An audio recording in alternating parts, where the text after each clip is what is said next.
먼저 선교 이야기를 조금 하고 그 다음에 제가 받은 메시지 이야기를 하겠습니다. 저는 교회에서는 이번에 7번째로 선교 여행이었고 저로서는 3차 선교 여행입니다. 작년 목사 안수를 받은 이후로 제 삶이 날이 갈수록 더 바빠져서 저는 이번 선교회 때 조금 쉬면 좋겠다 그렇게 생각을 했는데 남편 되는 오집사님이 혼자서는 절대로 못 간다면서 무조건 가야 된다고 너무 단호하게 말을 해서 성도의 믿음의 심지를 꺼트리는 목사가 될 수 없다는 생각에 같이 따라갈 수밖에 없었습니다. 또 선교를 돌아오자마자 오늘 오후 예배 설교를 부탁하셔서 과연 제가 그 짧은 시간 안에 설교 준비가 가능할까 걱정도 했는데 설교를 너무 잘하려고 하지 말라 자유하라는 말씀이 생각나서 이번 기회로 설교 패턴도 좀 바꾸고 여러분들이 저의 설교를 힘들어 하시는 것 같아서 하는 저도 너무 힘듭니다. 그래서 이번 기회를 통해서 좀 가볍게 서로 가벼운 마음으로 또 말씀을 듣고 그렇게 하는 기회가 되면 좋겠다 싶어서 하나님의 메시지를 기다리면서 편안한 마음으로 돌아왔습니다. 이번 선교는 고생이 아니라 정말 저에게도 휴가같이 쉼을 얻고 돌아왔습니다. 만약에 집에 있었다면 저는 정말 더 바쁘고 또 분주한 시간을 보냈을 텐데 하나님께서 정말 좀 쉴 수 있도록 이번에 좋은 기회를 주셔서 너무 감사했습니다. 먼저는 첫 번째로 김해공항에서 출발을 했기 때문에 인천공항까지 올라가는 그 시간을 또 단축하게 하셨고 또 집으로 올 때도 김해에서 포항 바로 오는 공항 리무진 버스를 제가 못 찾아서 동대구까지 같이 따라오려고 했는데 박유신 목사님께서 그걸 찾아주셔서 편안히 포항까지 빨리 올 수 있게 되었습니다. 또 저희들이 마닐라 공항부터 이동수단인 그 승합차도 이번에는 새 차로 준비되어서 공간도 넓어지고 머리 받침대도 있고 해서 장시간 오고 갈 때 많은 피로가 덜했습니다. 배도 지금 제가 지금까지 탔던 배 중에서 크고 또 좋은 배에서 바퀴벌레 한 마리도 못 봤습니다. 너무 쾌적하고 아무도 멀미도 하지 않았습니다. 숙소 게스트도 수리가 잘 되어 있어서 식당 봉사하시는 우리 식당 주방 사역자분들이 거기서 주무시면서 식사 준비를 하는 바람에 저희들은 또 본체에서 눈치 안 보고 정말 편안한 마음으로 제대로 쉴 수 있어서 이 기회를 통해서 주방에 봉사하신 분들께 다시 한번 너무 감사하다는 말씀을 전합니다. 이동하는 산꼭대기에 있는 거기 키아사 교회에도 그 산꼭대기까지 도로가 다 닦여 있어서 걸을 일이 거의 없었습니다. 등산로를 드라이브 하는 것처럼 너무 멋진 광경을 볼 수 있었습니다. 민도르섬에 월요일 날 점심 때쯤 도착해서 다음날 화요일, 수요일, 목요일 이렇게 3일간 오전 집회를 까부까부 교회에서 했습니다. 에덴 동산처럼 주님의 동산처럼 아주 편안하고 아름다운 정원 같은 교회였습니다. 동네 전체도 너무 아름다웠고 교회를 사랑하여 아름답게 가꾼 정성이 느껴졌습니다.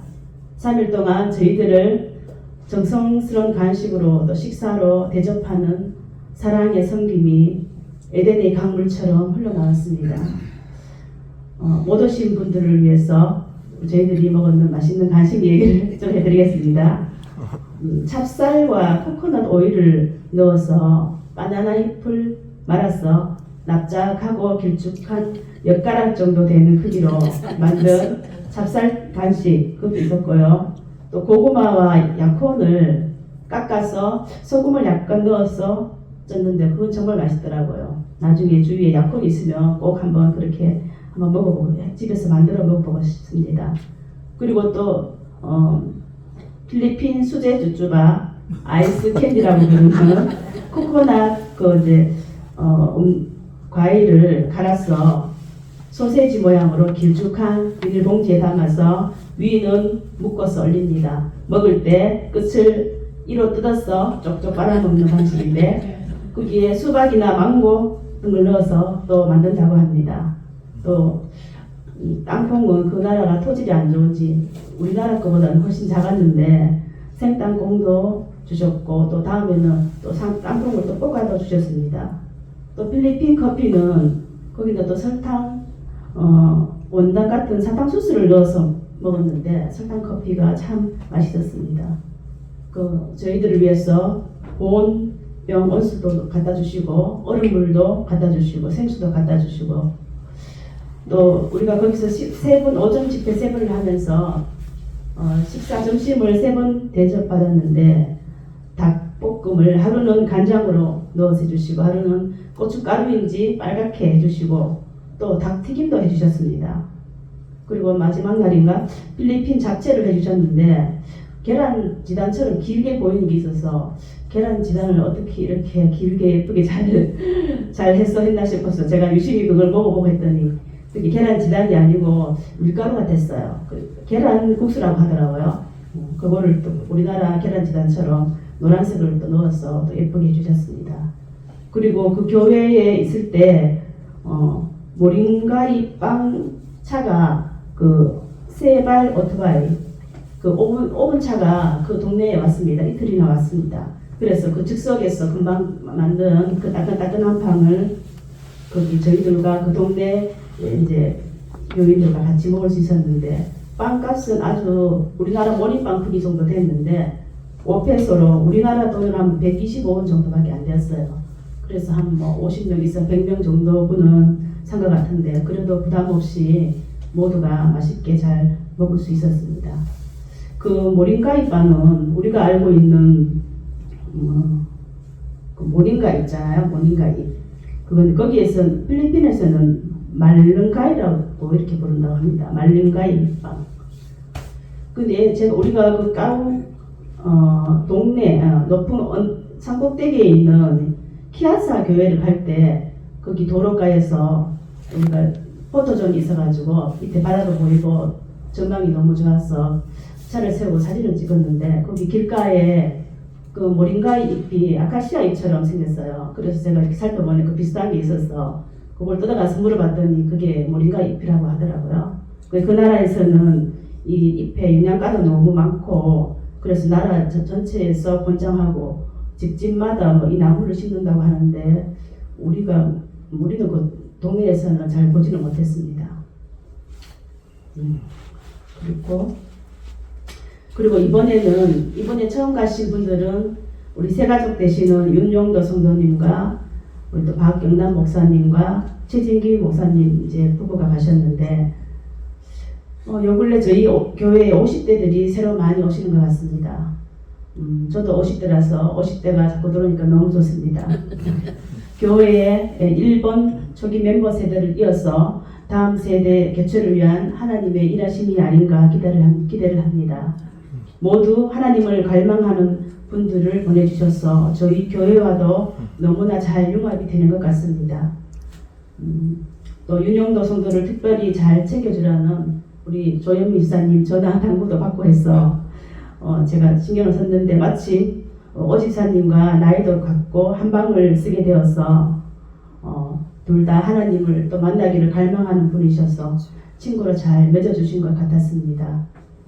또 오지사님은 이제 박재영 목사님께서 이제 저녁 쉬는 시간에 찬양을 도와주지 않으면 교회에 돌아와서 성도들에게 다 말할 거라면서 저녁마다 협박하듯이 졸라서 기타 치며 찬양을 했습니다.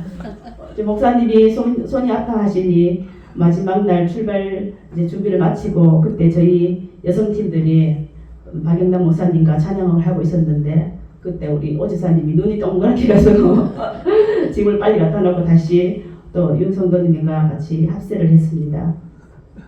또 또 박영남 목사님은 성대묘사를 너무 잘하셔서 우리의 피로를 시시때때로 날려주셨습니다.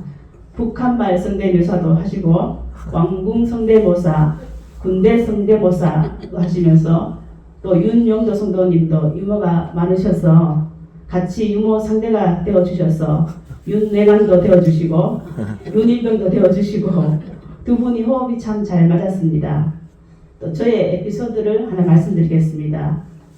목요일은 저녁 집회가 없는 날이어서 현지의 마지막 날이라 이제 모두가 여유가 좀 있었습니다. 필리핀 시장에서 사온 닭으로 나무로 불을 피워서 솥에 닭도리탕을 한다기에 불 피우는 이제 구경도 할 겸 게스트하우스 옆에 옆마당으로 나가보았습니다. 다음날 집으로 가는 이동 중에 먹을 옥수수를 오집사님이 까고 계시길래 저도 앉아서 같이 도왔습니다. 또 필리핀 생선을 숯불에 굽기 위해서 박찬모 선교사님과 부인 다얀이 왔다 갔다 했습니다. 우리 김경조 목사님은 그늘 의자에 앉아 바람도 쐴 겸 중간 감독을 하셨습니다. 박찬모 선교사님이 잠깐 자리를 비우고 다이안 혼자 있길래 김경조 목사님께서 말도 붙일 겸 집회도 같이 가서 은혜를 받으면 좋을 텐데 왜 안 왔노? 물었지만 다이안이 알아듣지 못하니 아무 말이 없었습니다. 저보고 통역 한번 해보라 하시길래 영어는 못해도 자꾸 해봐야 늘고 하니까 순정하는 마음으로 뭐라고 해야 되나 궁리를 하다가 제가 용감하게 생각나는 대로 이렇게 말했습니다.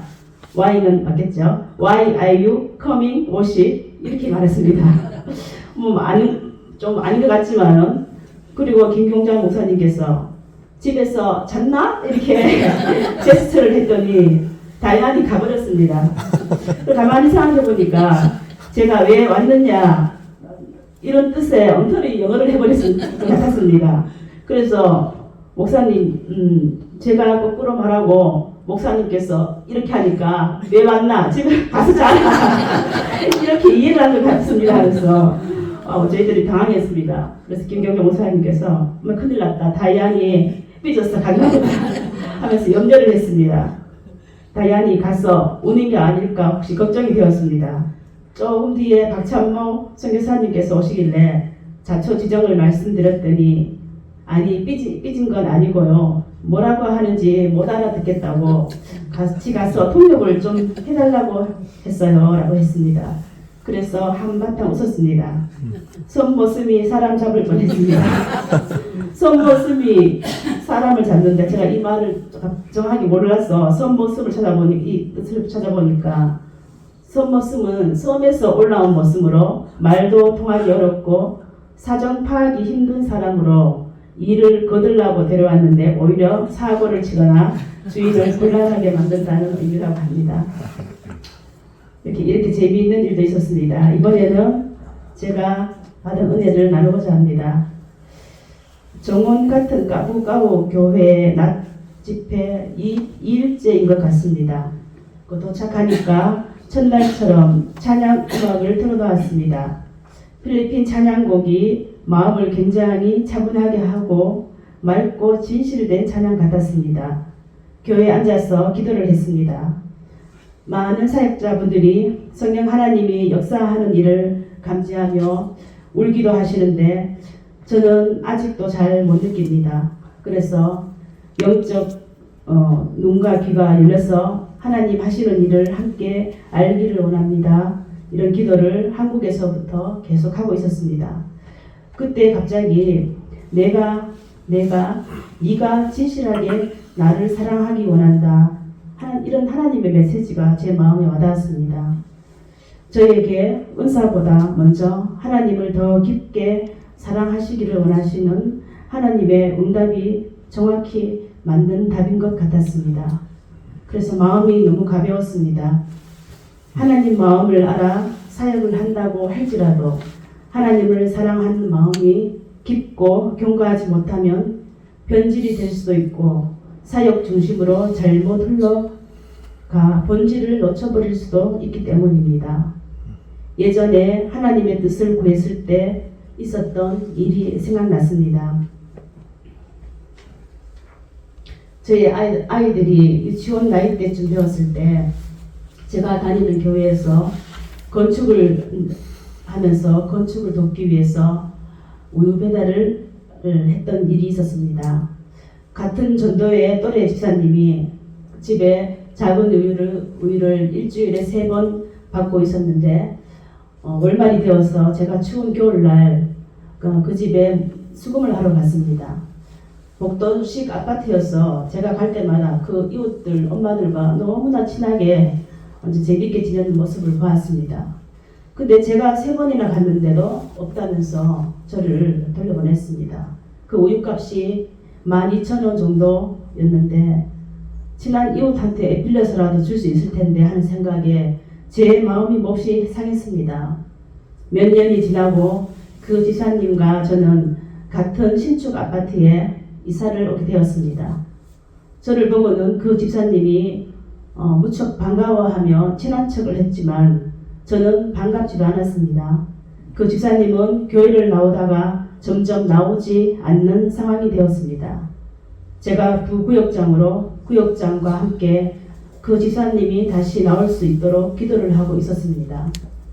어느 날 꿈을 꾸었는데 그 집사님 가정에 예쁜 화분들로 가득 차 있는 것을 보았습니다. 전도의 방법으로 하나님께서 저게 사인을 주시는 것 같았습니다. 그래서 순종하는 마음으로 당시 한 3만 원 정도 하는 비싼 호접난 화분을 사서 부활의 주일 함께 예배 드리기 원합니다 라는 문구를 리본을 달고 그 집을 찾아갔습니다. 그런데 내 마음은 싫어하는 친구에게 엄마가 심부름을 보내서 마지못해 억지로 온 것 같은 마음으로 갔습니다. 과거에 내 마음을 상하게 했던 일이 생각났기 때문입니다. 그 집사님은 약간 놀란 듯이 화분을 받고 부활주일에 교회에 왔습니다. 본인이 감기에 걸려 있기도 했고 모자실에서 2 아이들이 정신없이 뛰어다녔습니다. 그분의 성향으로 봐서는 그런 상황에 교회를 나올 사람이 아니었는데 그렇게 교회에 앉아있는 걸 보고 저희 구역장도 깜짝 놀랐습니다. 근데 얼마 지나지 않아 그 집사님은 다시 나오지 않았습니다. 제 꿈에 보았던 그 집에 가득한 화분이 생각났습니다. 하나님의 마음은 거룩한 허비를 해서라도 한 영혼이 돌아올 수 있다면 어떤 것도 아깝지 않다는 영혼을 지극히 사랑하시는 분이시지만 나는 온전히 그렇지 않았습니다. 약한 자를 무시하는 사람에게 그렇게 너그러운 깊은 사랑을 줄 믿음도 사랑도 없었습니다. 로마서 5장 8절 말씀에는 우리가 아직 죄인 되었을 때에 그리스도께서 우리를 위하여 죽으심으로 하나님께서 자기에 대한 사랑을 확증하셨느니라 말씀하십니다. 나는 죄인으로 갚을 길 없는 탕감의 은혜를 받았지만 주께 갚는 마음으로 이웃을 용서하고 끝까지 사랑하는 마음은 모자랐던 것입니다. 기도할 때는 하나님의 뜻을 알게 해달라고 했지만 막상 하나님의 마음을 알려주면 온전히 순종하지 못하는 부끄러운 내 수준의 믿음을 보게 되었습니다. 다만 이제는 하나님 마음을 제게 주세요. 하나님 심장을 제게 주세요. 하나님의 눈물을 제게 주세요. 라는 기도를 드릴 수밖에 없습니다.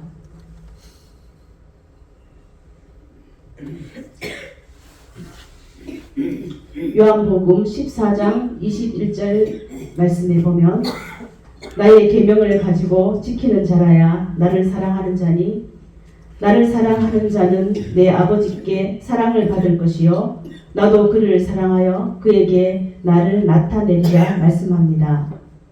하나님은 하나님을 사랑하는 자에게 하나님 자신을 나타내겠다고 말씀하십니다. 하나님은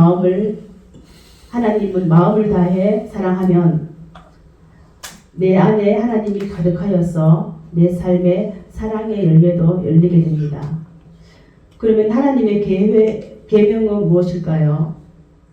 하나님의 계명은 마태복음 22장 37절 말씀을 보면 내 마음을 다하고 목숨을 다하고 뜻을 다하여 주 너의 하나님을 사랑하라 하셨으니 이것이 크고 첫째 되는 계명이라 하십니다.